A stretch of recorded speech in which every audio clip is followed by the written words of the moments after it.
দাঁড়া বাসা দাঁড়া, এই বাবাকে কিছু টাকা দিয়ে যা। তোমার টেয়া দিয়ে আমার কি লাভ হবো? তুই দেখিস বাসা, তুই একদিন ভবিষ্যতে তোর বাপ মায়ের মুখ উজ্জ্বল করবি। হ্যাঁ, উজ্জ্বল তো খুব হরমু। থানায় আমার নামে 50টা কেসই আছে।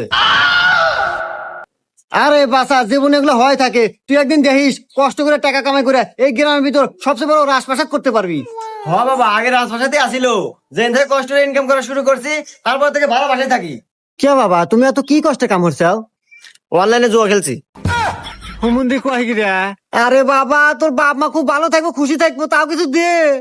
হ্যাঁ, যেদিন থেকে বাপ মায়ের বিয়ে হয়েছে তারপর থেকে সংসারে ঝগড়া বিবাদ শুরু হয়েছে, আজ পর্যন্ত মেটে নাই। এই বাসা, তোর ছোট ভাই আছে? হে বাবা, আপনি কেবার জানলেন? আরে বাসা, এই বাবারা সবকিছুই জানে। তোর ছোট ভাই দেখিস একদিন তোর জন্য ভালো কিছু করব, এখন তো কিছু দে। হ্যাঁ, ভালো কাম তো হয়েছে, 2 বাচ্চার মালিক নিয়ে পলাইছে। আরে বাসা, তুই চিন্তা করিস না, তোর বউ সারা জীবন তোর পাশে থাকবো, এখন তো কিছু দে।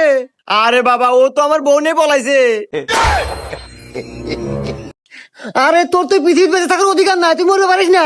আরে হুমুদের বাবা, আমি মরবে নাকি যেতেছি, এই সময় তুই সামনে এসে দাঁড়াছু।